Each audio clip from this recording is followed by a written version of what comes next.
bitter to si ano. Si Subiri. Si Subiri. Bitter ka lang ata kasi naalala mo, di ba, si Chase Escudero ang kumuha ng posisyon niya. Nagulat pa nga siya dyan eh. Ate, breaking news. May breaking news tayo. Totoo. Ito nabali. Ano kasi, si Marcos pala. Positibo. Positive. Uy, positive na si Marcos. Delikado tayo dyan. Yan ang isa sa mga babalita natin. Delikado. Sabi ko na sa inyo eh. Positibo. At si Claire pa mismo nagsabi. Na positibo siya. Positive si Marcos. Naku, grabe. Nagkakalaglaga na po. So, medyo lumilinaw na. Lumilinaw na mga partners. Lumilinaw na ang ating mga haka-haka na napapatunayan talaga natin. Ay, Diyos ko po. At least sila umamin.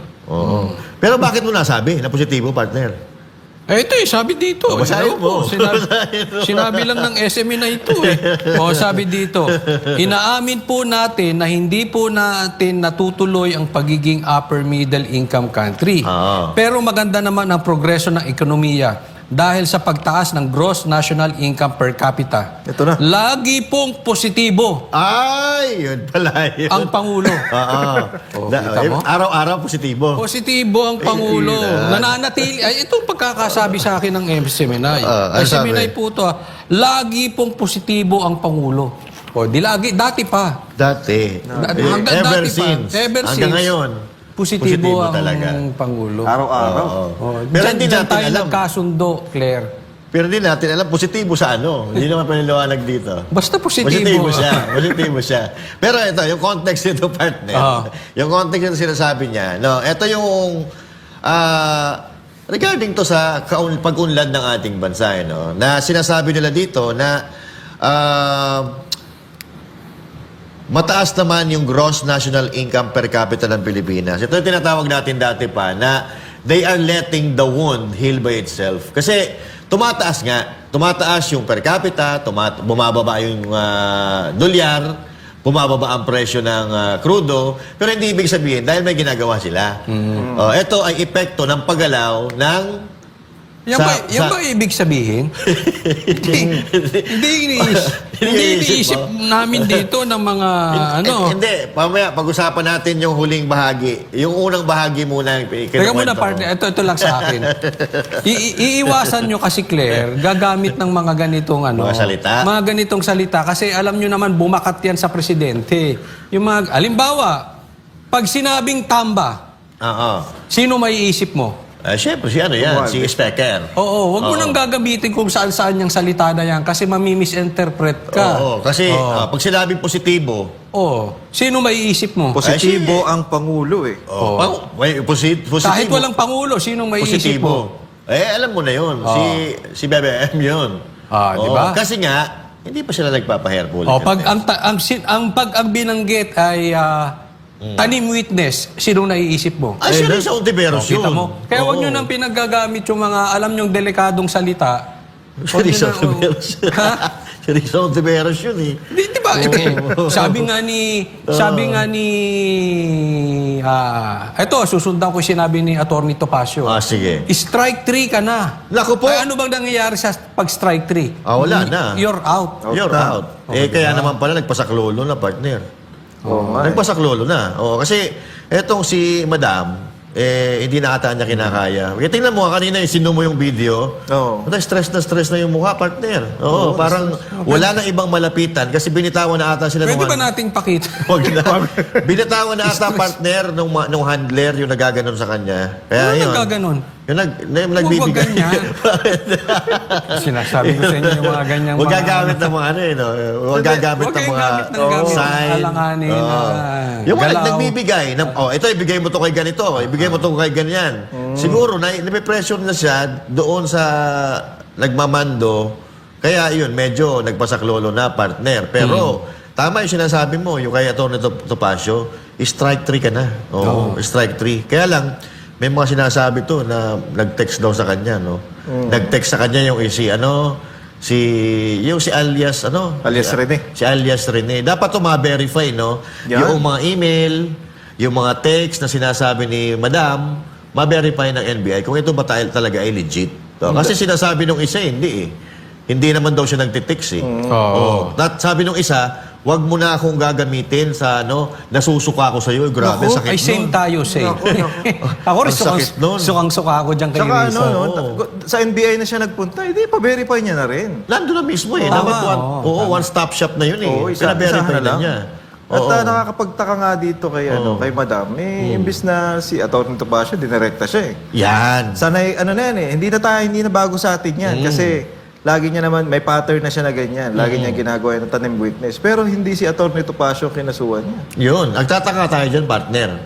Kasi itong mga kilala natin yung mga vloggers na yun. Yung ibang vloggers, di naman natin nakita na nag-share mismo ng video eh. Hindi. Wala silang ginawa. Nagkomento lang sila doon sa total, ito yung napag-uusapan naman sa social media. Hindi, teka muna. Eh. Teka muna. Sige, Hindi, alam nyo kung bakit? Oo. Bakit ito yung mga kinasuhan? Oo. Gusto nyo malaman? Sige. And then doon, sa vlog ko yun eh. Ay, sa vlog mo. Na-i-vlog. Sumigway na naman eh. Hindi, share natin. Na-i-vlog ko to kahapon. Ito naman ay aking opinion lang. Personal, hindi ito opinion ng Banateros, hindi ito opinion ng SMNI. Oo. Kasi ang daming kakasuhan. Hinahamon siya ni Topacio. Oo. Hindi niya kinasuhan. Di ba? Tapos, binanggit nila Attorney Trixie, hindi naman nila shinare yung video, sila ang kinasuhan. O, di ba? Ako, sa tingin ko, ang pumupondo dito, sponsor nito si Tambaluslos. Malamang sa alamang. Kasi kita mo, yung mga inimbestigahan sa Quadcom, sa Tricom, Tricom, sila din. Yung mga nandun sa pangalan Tapos na yun. sila yung hindi nag-share. Yes. Yung nag-share ng GMA, Hindi, parang lang siguro, yung mainstream media, hindi tinitira. Parang handpick lang. Ito, isama mo yan. Ito, isama mo May na mga, yan. hindi, tsaka magtataka tayo, talagang mga parang malapit sa Duterte yung mga pinupunteriya niya. Oo, walang support. Andun nga yung connect yun. Kasi kaya nga, di ba, alam naman natin kung bakit pinapaimbestigahan itong mga vloggers na to ng Quadcom. Dahil allergic sila kay BP Sara. Yes. Kasi yan ang makakalaban ni Tamba eh. Yes. So, siyempre, para, alam mo, ang ganda nung pinost ni Mr. Tiglaw sa Facebook niya. Sabi niya, ang laki ng kinita mo. May mga abogado ka pa ngayon. Yes. Mahal ang abogado, ha? Magkano ba ang acceptance fee niyan? 500? 5 million? Oo, nako po. Oo. Di ba? Magkano ba? Hindi natin alam. But, in any case, kaya nga ako, I arrived dun sa opinion ko na kailangan, parang may yung masaya yung pumupondo. Posible posible. Masaya yung pumupondo sa'yo, saan ba sasaya to si Tamba? Correct. Tsaka ito, partner, napansin mo yung mga matatilang politiko, mga partners, hindi sila basta-basta nagkakaso eh. Kasi pag nagkaso ka, automatic yan. Magbabayad ka ng acceptance fee. Saan mo ngayon kukunin yung pera? Na ibabayad mo sa acceptance fee. Tapos yung pagdaloy pa ng kaso, syempre babayaran naman libre. Babayaran mo yan. So nagtataka tayo dahil ang daming pambayad sa abogado ni Madam, no? Medyo nakapagtaka na yun nga, yung hinahamon siya, yun direkta mismo sa Atty. Topacio na binagbibintangan talaga siya, na bumibili talaga siya ng mga nagbabayad talaga ng mga testigo. Pero partner, hindi niya kinasuhan. Takot to siguro. Takot to kay Topacio. Alam mo bakit? Pag kinasuhan niya si Topacio, malamang sa alamang yung mga hawak ni Topacio ng mga ebidensya, malalantad yun. Or yung producer niya o yung sponsor niya, walang concern kay Topacio. Yun. Wala akong pakialam dyan. Wala akong pakialam dyan. Basta dito tayo sa mga vloggers ng mga Duterte, dito tayo. Kasi yun naman talaga punteriya natin. Posible ha? Parang ganun eh. Dahil bakit sila mismo. Pero tama si Jay, no? RJ. Total, andun na siya. Bakit hindi mo pa imbestigahan sa NBI yung mga messages ni Alias Rene. Ako nga nagtatanong, gusto ko pa tinatanong doon sa mga taga kay OJC, baka ilagay nyo naman sa mga nanonood. Inglesero ba si Si Karine. alias Rene. Kasi English yung email. English yung message hindi ko alam kung galit si alias Rene noon. Kaya nag-i-English. O talagang Inglesero kasi English yung mga messages niya sa Tsaka nagtataka tayo, partner, nagpasaklolo daw si Karine habang nandun siya sa Glory Mountain. Wala namang signal doon. Nagpasaklolo daw siya habang nasa doon sa Glory Mountain. So, ibig sabihin, nagsisinungaling. Kasi galing tayo doon eh. Hindi ka tayo makapag-live doon eh. Kasi walang signal, di ba? Video lang. Video lang. So, nagpasaklolo daw doon si Karen eh. Kunin niyo ako dito kasi kinulong ako dito sa Glory Mountain. Parang ganun yung unang sinasabi. Kinidnap daw siya eh. Kinidnap ni Pero ang hirap kasi paniwalaan, partner. Kasi ito noong una na nagsasalita atong si alias Rene, pabor sa kanila, naniniwala sila. Tapos ngayon, nakontra na sa kanila yung sinasabi ni Rene, nagsisinungaling na si Rene. Same Rene pa rin yung nagsasalita before at yung Rene na nagsasalita ngayon. So ano ba talaga? Ano papaniwalaan namin? Yung Rene na nakatakip ang mukha noon o yung Rene na nakabukas ang mukha ngayon? Kasi ikaw partner, nagsasabi ka ng katotohanan. Wala kang dapat itago, wala kang dapat ikatakot. Yun. Bukas na bukas. At isa pa, detalyado ang mga sinasabi. May lugar, may pangalan, may amount pa. May amount, may oras pa yung sinasabi ni Karen eh. So, ibig sabihin, detalyado. Dito, magtataka ka talaga. At itong move ni Senadora Risa Virus ay indikasyon ito ng parang guilt. Kasi kung ikaw ay hindi ka naman tinatamaan, bakit ka masasaktan? Di ba? Isa lang naman ang pwedeng magandang desisyon dyan eh. Ano? Hindi, patawag nyo. Ipatawag niya na lang sa Senado, di ba? Ganon din naman eh. Nung una, yun ang yun ang source niya. Ngayon, bigla nagsisinungaling niya. Para mapatunayan kung sino nagsisinungaling sa kanilang dalawa, sa Senado kayo magharap. Yeah. Para Basta magkalabasan one thing is for sure.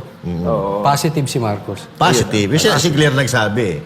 Si Claire ang nagsabi dito eh. Ito na yung pangalawang part. Positive ang Pangulo. Di ba? Positibo ang Pangulo. Pero ito yung kasi, gist kasi nito partner, itong sinasabi niya na positibo ang Pangulo at gumaganda naman ang takbo ng ekonomiya sa Pilipinas.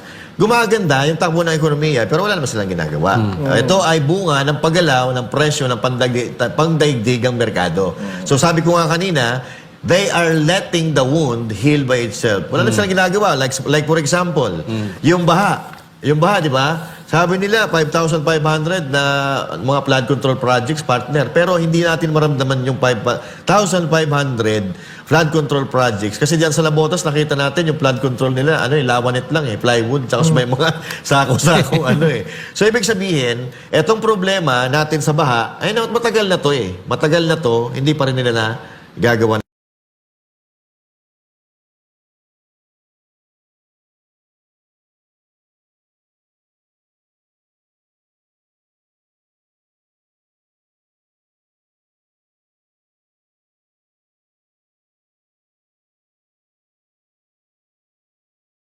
ng paraan. Paano pa kaya yung ekonomiya ng Pilipinas?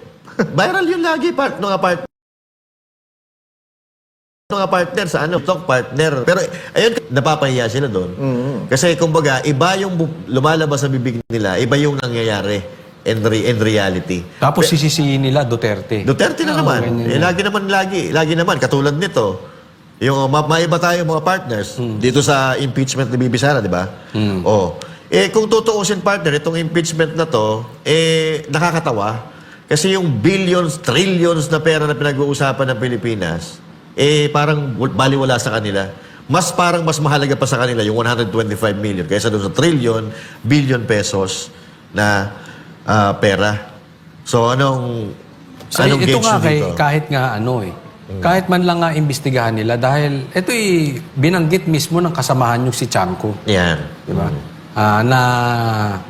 Na siyang ng alyansa. Siyang naging nagkampanya sa alyansa, si Chanco, no? At sabi niya, ang kada pirma daw dyan nasa mga, di umano ay mga nasa 50 to 150 million kada pirma. Totoo man to or hindi totoo, bakit hindi nyo imbestigahan? Yes. Diba? Hindi nyo padaanin sa proseso. Samantalang yung kay BP Sara na confidential funds, 150 million din. Ito, kada pirma, kada pirma ng bawat congressman. So kung kayo talaga naghahanap ng katotohanan, naghahanap kayo ng yung ninanakawan ang taong bayan, dapat sinisilip nyo rin to. Yes. Hindi kayo double standard na confidential funds ka, sisilipin nyo. Tapos yung iba, hinayaan nyo lang. Yes. Diba? So, ako hindi ako naniniwala na ito ay hindi political harassment. Alam to ng mga senador, alam to ng mga congressman, alam to ng mga mayors, yung mga kasamahan yung politiko, I'm sure alam nila, hindi bobo yung mga yan. Oo. Alam nilang itong nangyayaring ginaganap kay VP Sara, wag na tayo maglokohan dito. This is political harassment. Politically motivated Oo. at the same time. Yun lang yan. Kaya siguro hindi tumutuloy, hindi tuloy-tuloy na yung impeachment na yan dahil una, ang ugat nito ay galing sa illegal. Kung susundan natin yung sinabi ni ni Chanco, congressman. Pangalawa, confidential funds nga. Pangatlo, yung 1-year bar rule kasi 4 na complaint ang nireklamo. Ang sinampa nila yung pang-4. Yung pang-4, so bawal yun. Tapos yung pang-4, parang fast break. Di ba? Fast break yan eh. Paano mo mababasa yun ng saglit na oras lang, tapos bigla nagpirmahan. Yes. Di ba? So Nagkulong. maraming problema dito.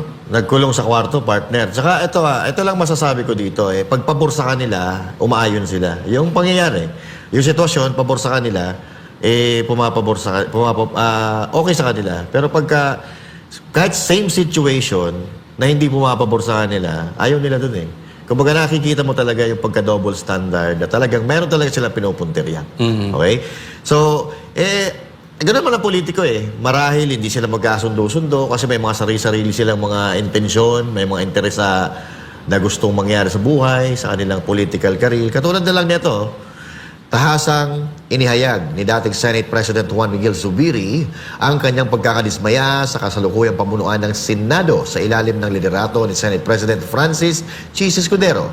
Nanawagan siya para sa isang bagong leader na tunay na magtatanggol sa integridad at tradisyon ng institusyon. Si Troy Gomez para sa report. I'm hoping and praying. Sa isang panayam sa Bacolod, sinabi ni Zubiri na hindi siya kontento sa kasalukuyang liderato ng Senado at bukas siyang suportahan ang sinumang kandidatong maaring pumalit kay Escudero. I'm hoping and praying that at the end of the day, we all decide to have a Senate President that will continue its independence as a last bastion of democracy. But not just being independent from the House. Kasi may nagsasabi, gusto namin itong kandidato kasi inaaway niya si Speaker Martin. That's not the role of the Senate President. Iginit ni Zubiri na mas epektibong talakayin ang mga issue sa pamamagitan ng mga closed-door caucus kaysa lantaran ang diskusyon sa plenaryo na anyay nagdudulot ng kaguluhan sa institusyon.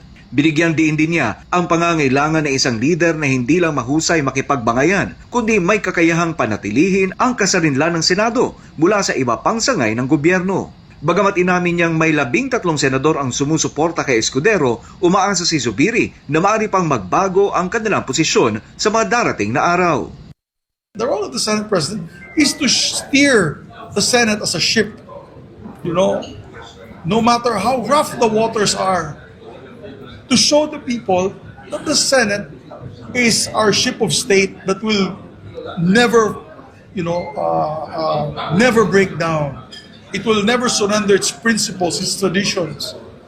Kaugnay nito'y kinumpirma rin ni Zubiri ang pagbubuo ng tinatawag niyang veteran bloc sa Senado na kinabibilangan nila dating Senate President Vicente Tito Soto III, Panfilo Lacson at Senadora Loren Legarda. Layo ng grupo na itaguyod ang prinsipyo ng isang malaya at may paninindigang Senado. Nauna nang nagpahayag si Soto ng kahandang muling pamunuan ang Senado kung makakakuha siya ng suporta mula sa mayorya ng mga senador. Kung hindi man, bukas din siyang magsilbi bilang minority leader. Our bloc is the veteran bloc. And that is Senator Loren Legarda, Senator Tito Soto, Senator Ping Lacson, and myself. So that's the veteran bloc right now. And we're, of course, initially we were pushing for Senator Soto as the Senate President. Ang pagbubuo ng veteran bloc ay itinuturing na senyales na umiinit na ang politika sa loob ng Senado sa gitna ng posibilidad ng pagbabago sa liderato ng mataas na kapulungan. Para sa Diyos at sa Pilipinas kung mahal, Troy Gomez nag-uulat, SMNI News. Alam mo nung una ko napanood tong video na ito, alam mong dating ang first impression ko sa naramdaman ko dito. Nagalit siya dahil may drama-drama yung pala pinalitan siya, di ba? Yun. So ang datingan nito, bitter kasi ang dating niya, parang ipinaglalaban niya na hindi naman po pwede ikaw yung magdi-decide lang para sa amin. Tapos hindi porket ikaw yung magiging Senate President dahil ikaw lang ang lumalaban sa House na talagang kinakalaban si Tambi, no? Pero sa akin lang, no, ako, Subiri, sa akin lang, mas gusto ko na sa tingin ko si Cheese kaysa kay Achiche. Ayoko talaga yung si Achiche kasi parang artista dahil hindi naman sa pag-aano sa artista, kaya lang nagmamadali siya dyan sa impeachment. At may proseso po tayong pinagdadaanan. So, hindi ko alam kung anong motibo nitong si Achiche. Bakit nagmamadali sa impeachment, pero ang dating parang artista, kailangan attention, di ba? So, baka gusto rin magpresidente. Okay, attention, di ba? Attention sa politika, nawala siya Natalo to, tumakbo tong presidente, di ba? Vice. Vice, sila ni Lacson. Tapos tumakbo siya, tapos ngayon, kinalaban nga niya itong unity team, di ba? Ngayon, andun sa unity team sa alyansa ni Marcos, no? Pero yung binabanggit niya na mas gusto daw ni Subiri na pag-usapan ng sila-sila kesa yung style daw ni Cheese na transparent na nasa harap kita sa camera, palagay ko mas maganda yun. Mas maganda yun. Mas maganda yun. Okay. Mas maganda yun kasi at least alam ng taong bayan kung ano talaga nangyayari. Hindi katulad nung ginawa nila sa Bicam na sinekreto nila. Eto si Subiri, hindi ko rin maintindihan minsan. Minsan, okay din ang mga ginagawa nito. Okay din ang mga moves. Pero nito, napapansin natin na may bitterness, Mahirap may talaga galit. yung partner, yung kalaban ng bitter. Mahirap. Napakahirap niya. Dami kong pinagdaan ng... Actually, partner, sa lahat ng bagay, pagka may bitter, Mismo. Pumapait talaga Pumapait ang usapan, pumapait ang pagkain, pumapait lahat. Nasisira talaga lahat. Eto, yun ang nakikita ko. Tama yung sinabi mo kasi ang pumalit sa kanya, kay Subiri, si Cheese Escudero. Si Cheese Escudero. At ngayon nakikita natin na parang lumilinyada na uli siya kay Martin Romualdez. Kasi sinabi niya, inaaway ni Cheese Escudero si Martin Romualdez. Pero ang sino ba ang una na nanggulo? Sino ba ang unang nang away? Na parang kung bastusin nga ng House, yung Senate ay ganun-ganun na lang nung mga nakaraang panahon, nakaraang taon, nakaraang buwan. Binabastos nila yung Senate. Pag gumanti pala ang Senate, hindi po pwede. Yan nga problema sa kanilang mga partners. Pag sila ang gumagawa, okay lang. Pero pag yung ginagawa nila, gagawin sa kanila, hindi po pwede. So sila lang talaga yung Diyos. Tama yung sinabi mo kanina, na mas gugustuhin ko na rin si Cheese Escudero kaysa dito. Kasi ito, kung may gustong patunayan si Achiche, dapat noon pa pinatunayan niya Pinagyabang na rin niya na siya ang nakabuo ng 3 termino, sunod-sunod, sa lahat ng mga naging senador sa Pilipinas. Sana, itinodo na niya, sana lahat ng mga pangarap niya sa Pilipinas, magagandang pangarap niya, yung mga pinapangako niya bilang isang senador, nagawa na niya doon sa napakahabang termino na pinag-stay niya dyan sa Senado. Kaya wala Ngayon, may pangako pa siya na hindi niya kukunan ng sweldo niya. Kung sana doon, ginawa mo na yan, hindi marami ka natulungan. Di ba? Buti sana kung mangangako ka ng ganyan, kung ikaw ay bagong salta sa Senado, okay, maganda pakinggan yan. Pero kung galing ka dyan at sinasabi mo nga, ikaw ang pinakamahabang panunungkulan sa Senado, that's saying something. Di ba? That's something na medyo nagiging negatibo sa paningin at isipan ng mga tao. Kasi dapat doon ginawa mo na. Oo. Kaya't alam nyo, mas okay din sa akin si Cheese. Kasi okay yung yung hindi na parang alam mo yung hindi na didiktahan. Yan. Kasi itong si Subiri, nung mga panahon na nandyan siya parang wala siyang imik pag bumabanat yung camera sa kanila Ito at least itong si Escudero, medyo parang, alam mo yon na hindi nyo kami pwedeng gantuhin. Hindi nyo pa kami pwedeng darag-daragin na lang. Yes. Kasi pagkakapareho tayo dito mga public servant tayo Ewan ko lang sa camera kung ina-accept nila maging public servant, pero parang hindi unlike sa Senado, talagang kahit papaano nagtatrabaho tong mga to. At yun nga, ang maganda doon, kung si Subiri tsaka si Escudero, mas okay na si Escudero. Kasi may paninindigan sa mga sinasabi niya. And ito kaya naiisip ko dito kay Zubiri, parang doble kara din. Yes. Baka nga mamaya, ang mangyari dito sa pag si Atchison ang nakaupo dyan, baka madiktahan naman ng Kamara. Baka madiktahan ng ano tawag dito, ni Tamba. Kasi alalahanin mo ano to kumbaga kalinyada ito ng ni Marcos Jr. Tsaka ano siya, tsaka tumakbo siya sa alyansa. Yun, kalinyada nga siya. Doon mo mapapag-isip ka doon sa mga ano na yon, sa mga doon sa part na yon na baka mamaya magkakatropa tong mga to. Pag nakaupo na yan ulit sa, di ba, umuulit na yan, ilang ulit na yan sa maging Senate President, baka mamaya magkalabo-labo na. Yes. Hindi na wala na silang kontrahan na kung ano yung gusto ng Kamara, gano'n na din sa Senado. Yes. At least ngayon, kahit papaano, si Escudero, matapang. Matapang na sinasuwag yung mga sinasabi dyan sa Kamara. Kasi nga naman, kung magiging sunod-sunuran ka lang dyan, para saan pa naging senador at Senate President ka? Correct. Kung susunod ka dun sa mga nagbubulong-bulong sa'yo, especially dyan sa Kamara. Correct. Diba, partner? Oo. Kayo, pinupuri nyo si Chis Escudero. Ako lang naman napaisip ako. Parehas kaya sila ng closet ni Hart. Ni Hart? Kasi may nakita ako parehas ang closet Ayun, walang problema yan. Mag-asawa yan Mag-asawa. Mag-asawa kahit magkaparehas sila ng closet. Pero sa tingin ko sa sobrang mga damit nito, magkaiba sila ng closet. Pero yung nakita natin, parehas Oo. Mga padinay-dinay pa Parang ginagawa naman nilang mga yung tao. But anyway, regarding pa rin dito, kung pinapasok. Naisip ko ano kaya nakuha kaya sa pa-English yun? Yung English din naman maayos Minsan ganun yun di ba? Sa bagay, kung mo English minsan, makahatak yun. Oo, di ba? Lalo na pag sa ibang bansa. Naku po. Pero huwag natin pag-usapan yun. Parang maritis naman. Dito pa rin, regarding dito, lahat naman tayo, mga politiko, mga ordinaryong Pilipino, lahat naman tayo may mga biases. Diyan sa politika, may opposition, may administrasyon. Pero sana, huwag ipapakita yung pagka-double standard. Na sana, kung nasaan yung totoo, dapat nandun lang talaga ang mga politiko. Ang problema kasi dito, kung saan sila nakikinabang, nandun sila Kung saan sila mag-gain. Alam mo sa akin, sa tingin ko, up to this day, fair naman si Chis.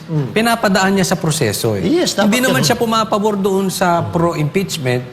Hindi rin siya pumapabor sa anti-impeachment. Hanggang sa ngayon lang, di natin alam. Baka bukas, waiter na naman to. Doon, babalatan ulit natin. Pero Kasi tayo, yun na proseso Pinadaan niya sa proseso. Tama yun. Diba? Tama yung tagline natin. Pag tama palakpakan, pag mali babanatan. So this time, tama siya. Sa tingin natin.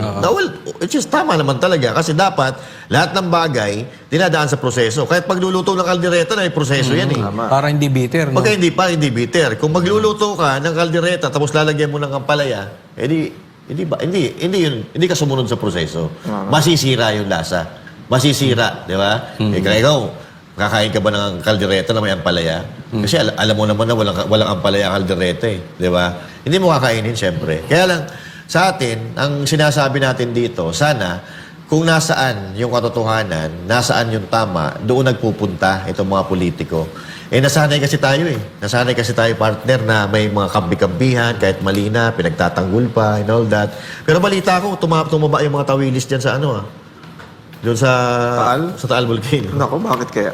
May mga tinapon daw doon May mga pinawad daw, Oo. Sarap pa naman ng tawilis sa Tagaytay, no? Ako, pag pupunta ako ng Tagaytay, partner, hindi ako kumain ng tawilis. Oo. Mas gusto ko yung tawilis kaysa sa bulalo sa Tagaytay. Mismo. Sa akin, partner, kanton, tawilis, tapos chapsuy. Okay na ako. Yun. Kanton talaga, Kanton? Yung kanton na kinakain, hindi yung ginagawa. Masarap ba ang kanton? Sikat ba ang kanton sa Tagaytay? Hindi, paborito ko kasi yung kanton. Masarap ang luto ng pancit. Tawilis. Masarap ang luto ng kanton. Masubukan ko nga mga magkanton pancit sa dyan sa- Tagaytay. Kasi yan lagi ang order ni... Ay, parang iba yan lagi ang order Iba yung tunog yung mga nagsasalita Pag sa Tagaytay yan talaga order lagi ni Banat ba? Yung tawilis Tawilis tsaka tsaka bulalo. bulalo. Hindi pa yung kanton sa ano. Hindi pa. Hindi pa. Kasi wala naman siya mga ano doon eh. Wala Pero hindi ikaw. Yung Tawili sa sinasabi ko kasi maraming tinapon yung sa mga sabungero. Mga sabungero. Ikaw iba na naman. Doon tinapon. Doon tinapon doon sa Taal. Sabi, di ba? Yung ano ngayon, yung nagba-viral ngayon na ano, si alias Totoy. Tapos may mga lumabas pa yung mga gwardiya daw ng isang game farm. Lumabas na rin. At ito nga, isasama na sa investigasyon ng Department of Justice si negosyanteng Atong Ang at aktres na si Gretchen Barreto kaugnay sa kaso ng mga nawawalang sabungero. Ito ay matapos pangalanan ng mga pangunahing testigo na si alias Totoy, ang dalawa bilang umunay utak sa krimen, si Margot Gonzales sa detalye ng balita. Inilanta ni alias Totoy isa sa mga akusado sa kaso ng mga nawawalang sabungero, sina Atong Ang at Gretchen Barreto bilang mga mastermind sa pagdukot at pagpatay sa mga biktima. Ayon kay Justice Secretary Jesus Crispin Remulla, isasama na ang dalawa sa case build-up. Ibig sabihin, iimbestigahan na rin sila Atong Ang at Gretchen Barreto bilang mga suspect sa krimen. Kasi nga, pinangalanan sila, then we will have to include them as suspects. Nang tanongin kung kailan naman maaring masampahan ng formal na kasong dalawa, ito ang sagot ng kalihim. Sooner than later. It will happen. I-evaluate yan ng fiscals, ang ating group of fiscals who will be assigned to evaluate all the evidence so that we will know what cases to file properly. Ayon pa sa DOJ, bukod sa mga napangalanan, may iba pang sangkot sa kaso na patuloy pa rin nilang iniimbestigahan. There are 20 people in the Alpha List. Ang tinatawag na Alpha List, yun yung Alpha Group ng Isabong. The Alpha Group is the main group that run the show at Isabong. Samantala, mariin namang pinabulaanan ng kampo ni Atong Ang mga paratang ni alias Totoy. Naghain na rin sila ng complaint affidavit sa Mandaluyong Prosecutor's Office. Ngunit ayon kay Remulla, tila pawang press release lamang at kargado ang mga sinasabi ng kampo ni Ang. PR job yan eh. Kaya nga I would rather not discuss it. Kasi nga, kakargahan kayo niyan para magkaroon ng slant na story nyo in their favor. Tandaan nyo, ang trabaho ito, gusto natin totoo lang. Hindi yung karga nila. Sa kabilang banda, una nang sinabi ng kampo ni Atong Ang na handa sila makipagtulungan sa investigasyon ng Department of Justice upang hindi umano sila mailigaw ni alias Totoy. We will fully cooperate with the Secretary of Justice, with the investigating officers, and with the Supreme Court yung darating na doon. Our objective here really is to help. Sabi nga ni Sir Atong Ang, nandito po kami para ilabas ang katotohanan because baka mag-follow ng false leads ang SOJ. Wala na namang mangyayari sa kasong to. Para sa Diyos at Pilipinas, kumahal, Margot Gonzales, SMNI News. Partner, ako ang tingin ko dito sa issue na ito. Abang-abang muna ako dito. Observe muna ako dito kasi una, ayan na naman si Boying. Pagka nasa interview na naman, no? Tapos ito'y patungkol kay Atong Ang. Baka mamaya iba ang basa ko rito. So kaya gusto ko munang mag-develop yung story, yung balita patungkol dito bago ako magkomentaryo. Kasi ang pakiramdam ko dito, baka sa dulo nito, kasalanan na naman ni Tatay Digong. Ayan ang inaabang-abang ko rito kasi, again, subulpot na naman. Ay, Boying binabati kita, tumataba ka ulit. Nangayayat ka na ng todo, kala namin muntik na pero ngayon, mataba ka na ulit. You are getting stronger and stronger by the day. You're getting healthy. And ito ka na naman, labas-labas ka na naman sa ang mga sabungero doon sa tabi ng Taal. Palagay ko, Ganun lang nangyari. kukonekta na naman to sa Duterte. So, ganun din ako, partner. Sa akin kasi, basta ganitong napakasensitibo. Although may mga lumalabas na mga testigo, may mga lumalabas na nagsasalita, hindi pa rin Kasi minsan yung mga nagsasalita, biglang nagre-retract Biglang nagre-retract, binabawi yung kanilang mga salaysay, di ba? So, hintayin natin yung mga development kasi may mga experience na tayo. Pero, ang kinakatakot ko lang dito, yun nga yung sinabi mo, Coach Oli, na baka ito ay maikabit na naman kay Pangulong Duterte. Kasi lahat nga, yung West Philippine Sea, lahat na ng issue na nangyayari sa Pilipinas ay inuugnay sa mga Duterte. Alalahanin po natin na si Pangulong Duterte po ang nagpatigil ng online sabong. So kung ikaw ay kasabwat at kung ikaw ay kasosyo sa sugal na yan, sa tingin mo, ipapatigil mo yan? Siyempre hindi. Paano kang kikita kung ipapatigil mo ang online sabong kung ikaw ay kasabwat? So wag na wag ninyo sana na madamay-damay si Pangulong Duterte katulad ng mga pinagagawa nyo na pandadawit sa droga and all that. Kasi napakalabo talaga. Huwag nyo nang subukan. Kung eto kasi partner, ang istorya kasi daw neto ng mga dukot-dukot na to, yung mga chope ang tawag dito Mga chope, ibig sabihin yung mga namamahala ng mga isang halimbawa, ikaw may online sabungan dyan sa lugar na yan, online, yung mga namamahala doon. Parang sinasabi ata, dinodoktor nila yung mga resulta ng sabong. Halimbawa, imbes na mananalo yung pula, mananalo yung talisayin. Parang ganon, dinodoktor. So, para yung pera, mapunta ata sa kanila. Walang patatamain daw sa mga tumataya. Kaya ganon. So, ibig sabihin, parang connected pa rin sa business. Business talaga ang pagkawala daw di umano nitong mga sabungero ito. Pero sa akin, katulad ng sinabi mo, I will wait. Kasi katulad ng mga nauna na nagbigay ng salaysay, minsan bumabaliktad Bumabaliktad dahil sasabihin nila, tinatakot sila, binayaran silang ganito, ganyan. So, let's see. Hanggang sa gumulong ang issue na ito at malaman natin kung ano talaga yung katotohanan.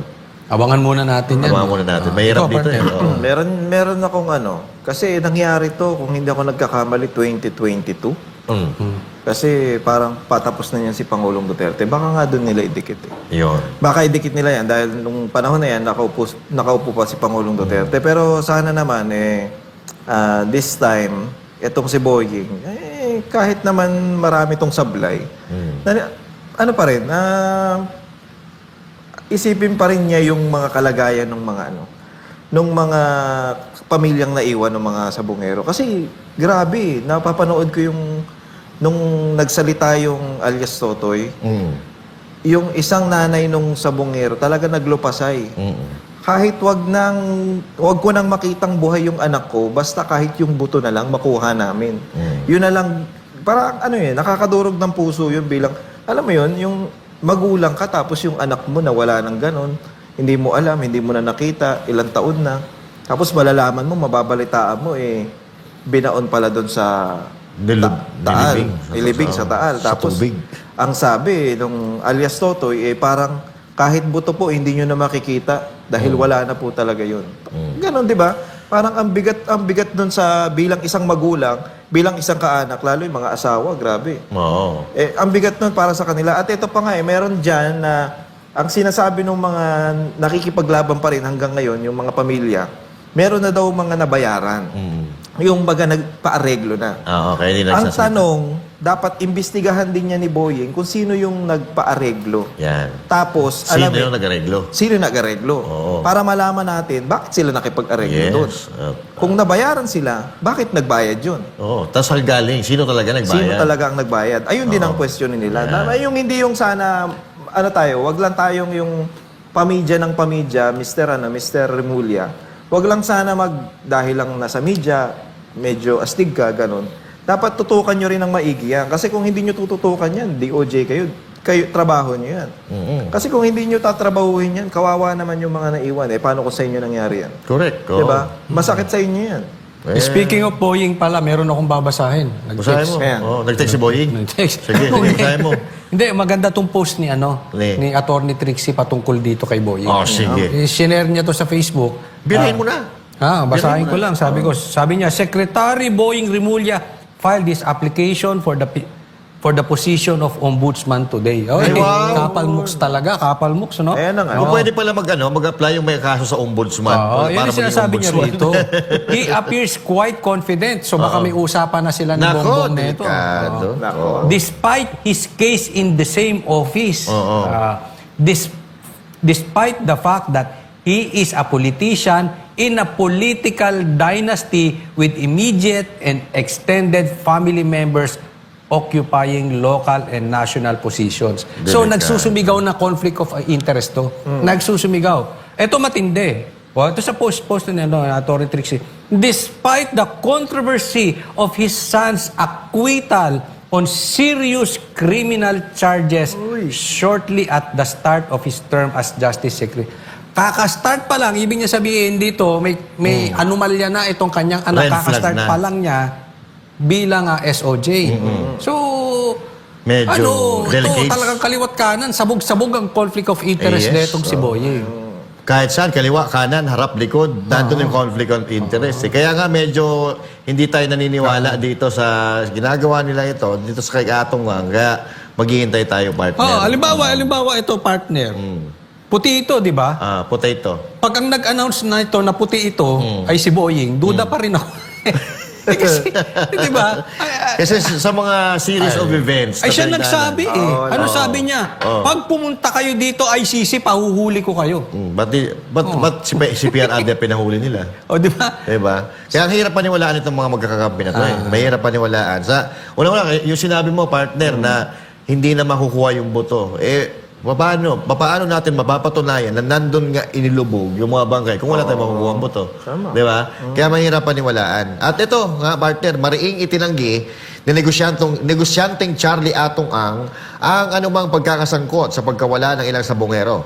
Matapos siyang muling idawit ni Julie Dondon Patidongan, kilala bilang alias Totoy, ayon kay Ang, wala ni isa mang kriminal sa kanilang grupo. Kaugnay nito, naghain siya ng mga kaso laban sa mga umano'y whistleblower at si Jason Rubrico para sa balita. Masyado na kami bugbog. Kailangan na kami lumabas. Kailangan kami lumaban. Matapos ang matagal na pananahimik, nagsalita na si Charlie Atong Ang kasunod ng panibagong akusasyon laban sa kanya ni Julie Dondon Patidongan o alias Totoy kaugnay ng pagkawala ng mga sabungero. Giit ni Ang, wala siyang kinalaman sa naturang kaso at iginit na ang kanyang grupo ay binubuo ng mga disente at lehitimong negosyante. Gusto ko lumabas lahat ng katotohanan. Tingnan nyo na lang. Isang tao na nagsasalita against sa aming mga disenteng tao. Lahat ng ina-accuse na rito, mga matitinong tao, walang kriminal dito. Masyado na kaming kawawa. Marinding pinabulaanan ni Ang alegasyon na sinubukan niyang suhulan si Patidongan ng 300 million pesos para bawiin ang mga paratang. Sa halip, iginit niyang ang kampo ni Patidongan ang unang lumapit sa kanila at nag-abot ng demand kapalit ng affidavit of recantation na umano'y isusumite sa pulisya. Isa-isa tinatawagan nila, hinihingan nila ng pera. Sa akin, ang sinabi sa akin ni Brown, para maayos daw yan, bigyan ko ng 300 million. Kaya namura ko doon nagsimula. As early as February bago siya mag-file, bago siya gumawa ng affidavit. May mga telephone call ko dito. Actually, mapapatunayan ko sa inyo yan in the future.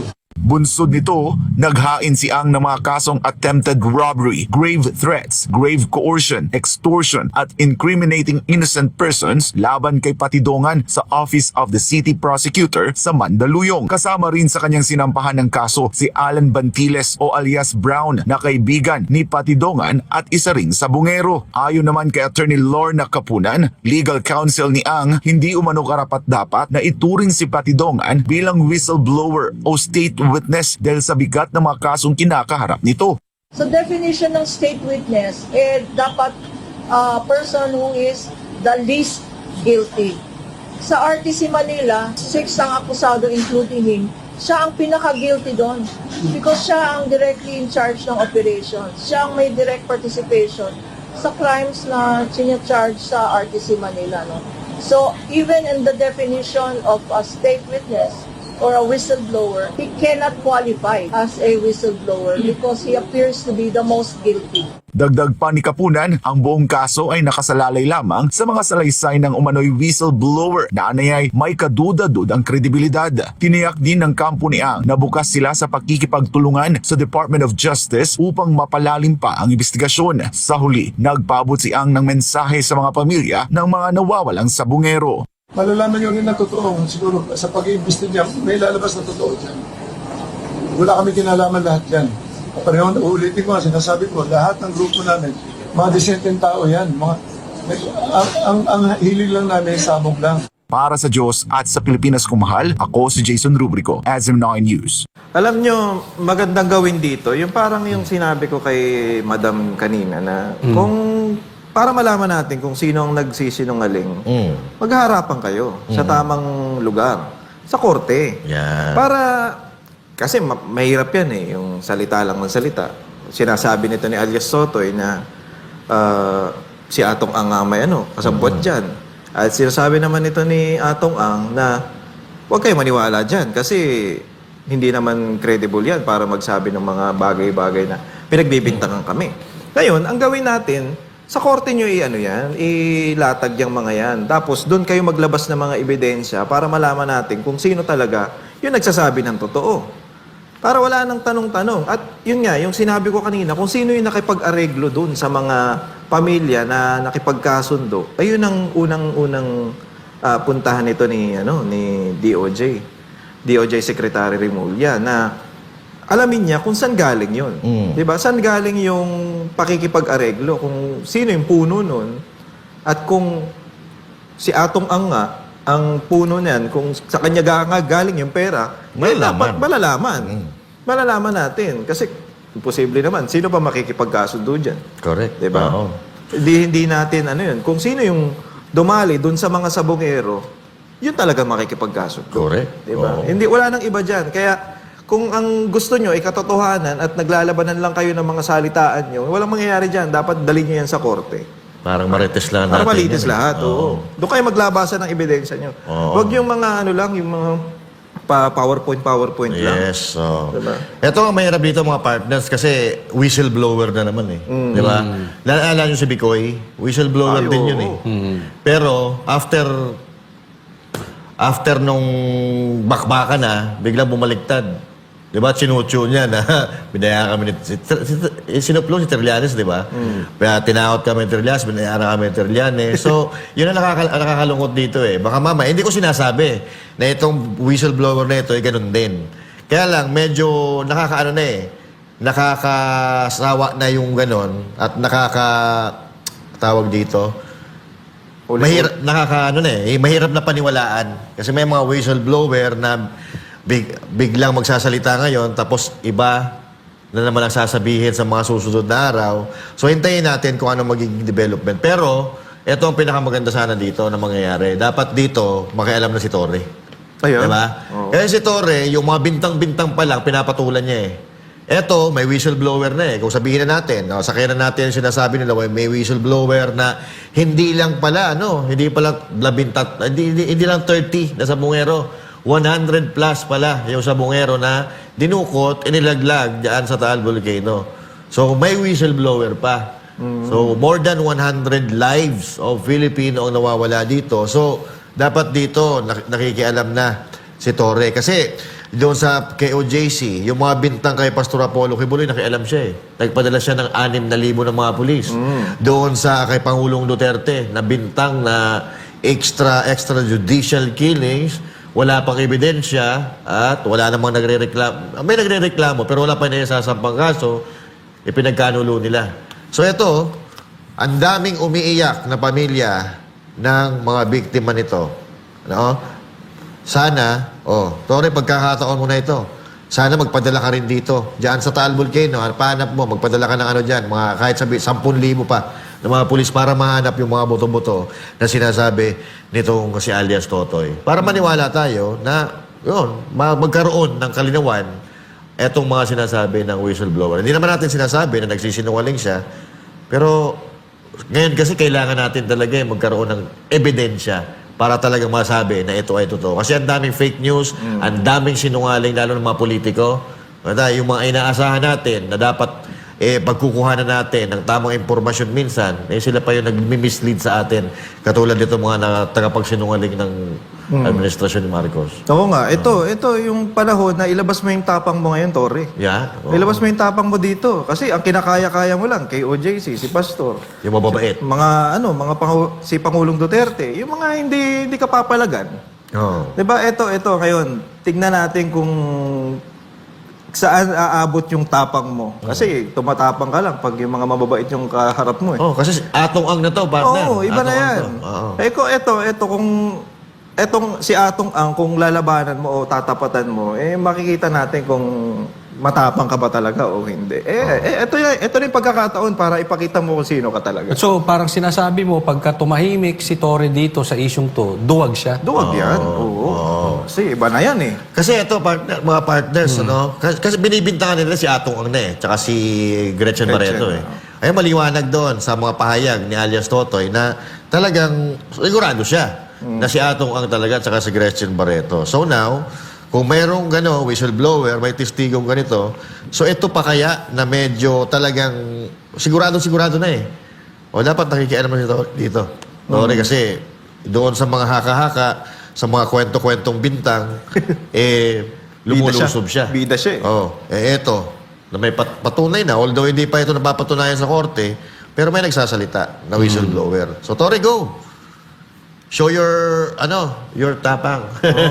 Go na. Go na, di ba? Kasi maraming maraming na agrabyadong pamilya, may mga nawalan ng anak, nawalan ng magulang, dahil yung mga namatay dyan may mga naiwang pamilya yan So, eto, ipaglaban mo ang katotohanan.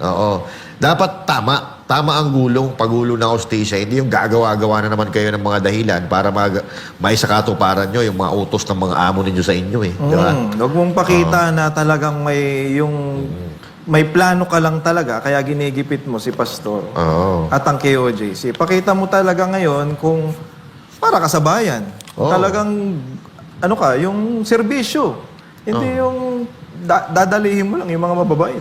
Sige, paniwalaan natin, partner, no? Paniwalaan na natin. Kasi lagi niyang pinoportray, maging maganda ang mga kapulisan sa Pilipinas. Ito na. Kahit alam natin na nandaraya siya doon sa 5 minutes response. Pero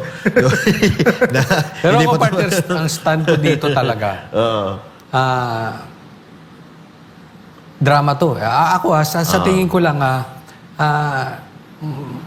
naililigaw tayo doon sa totoong sitwasyon. Yes. Yan ang sa tingin ko. At baka sabihin nyo, tsamba. Pero pag nangyari yan at nag-develop itong balitang ito, masasabi nyo, uy, sinabi ni Coach Oli, ito yun. So ayaw ko muna magbigay ng komentaryo dito.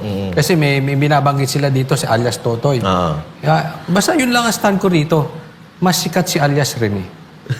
Correct. Ito pa, tama. Sikat na sikat Sige, ito na. Tama na yun. At sabi ni alias Totoy, narinig ko, medyo nagduda ako doon bakit hindi, may nagtanong kasi, na bakit ngayon ka lang lumabas, napakatagal na nito 2021 pa to Kasi wala daw siyang mga tiwala sa mga pulis.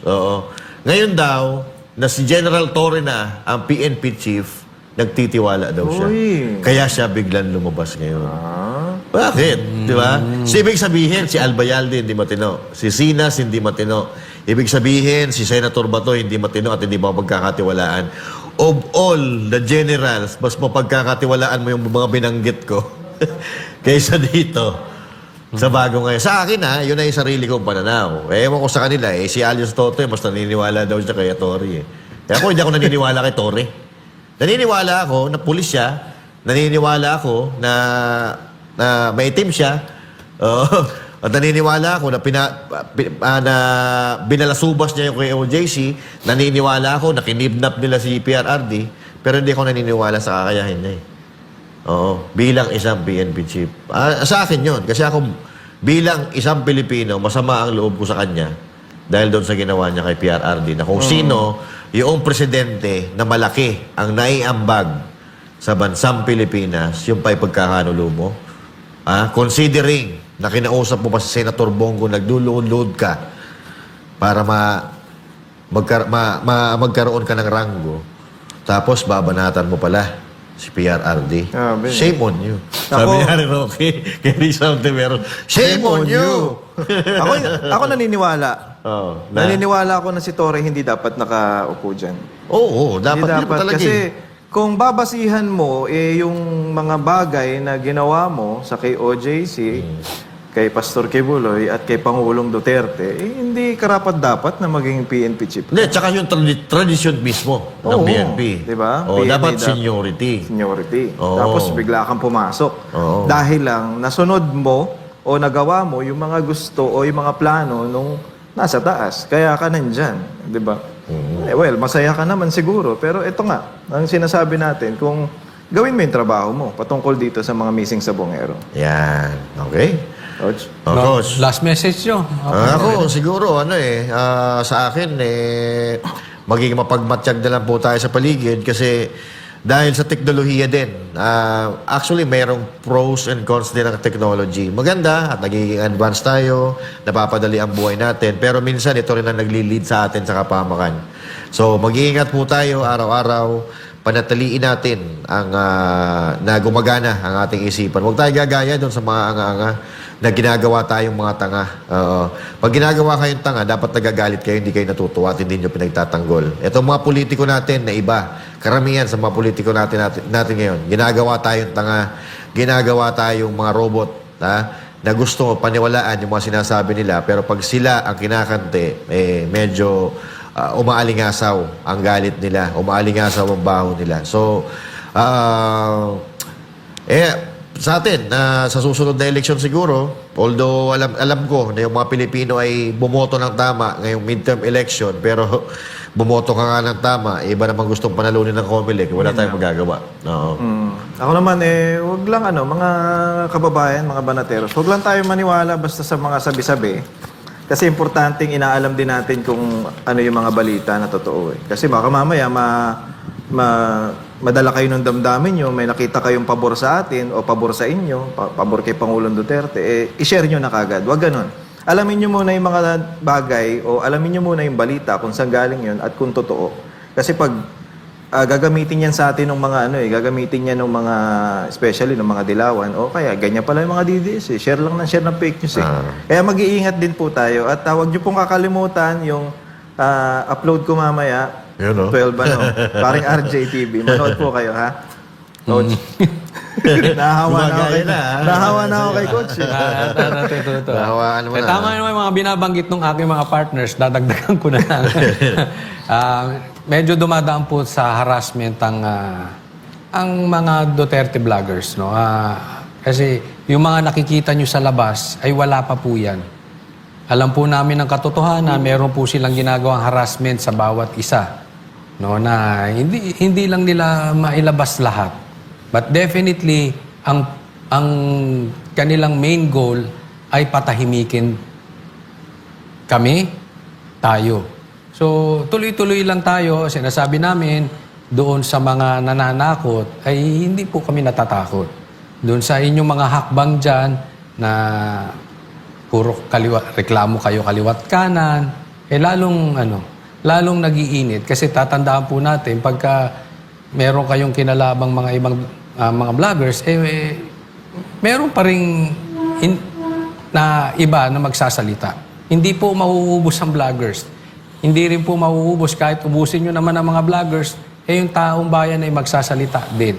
No? So, pagpatuloy po natin ang pakikipaglaban, and hopefully talagang 3 taon na lang itong ating pagtitiis. Maximum. Ewan ko kung makakatiis pa kayo ng 3 taon.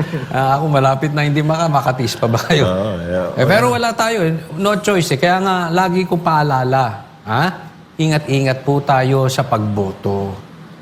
Ito ay hindi pagbubuhat ng sariling bangko. Pero sana sa susunod maniwala na po kayo sa Banateros. Nakikita nyo po yung aming track and record. Ang mga inendorso po namin, until now, ang ganda ng trabaho sa gobyerno. At yung inayawan namin, nakita rin nyo kung gaano kaabusado. No? Kalimutan na natin yung pagkakamali. Let's move forward. Pero yun lang ang paalala namin. Lagi naming sasabihin, sana po ay nire-research naman po namin ang mga talagang kandidato. So sana makinig po tayo sa Banateros. Yun? Okay. Tama, so, partner. kita-kita po tayo uli, mga kabanateros, dito lang sa SMNI. Pag tama, palakpakan. Pag mali, banatan. Ako po, si Coach Oli. At ako naman po, si Master Judea. Ako naman po si paring RJ. Para sa Diyos at sa Pilipinas nating mahal.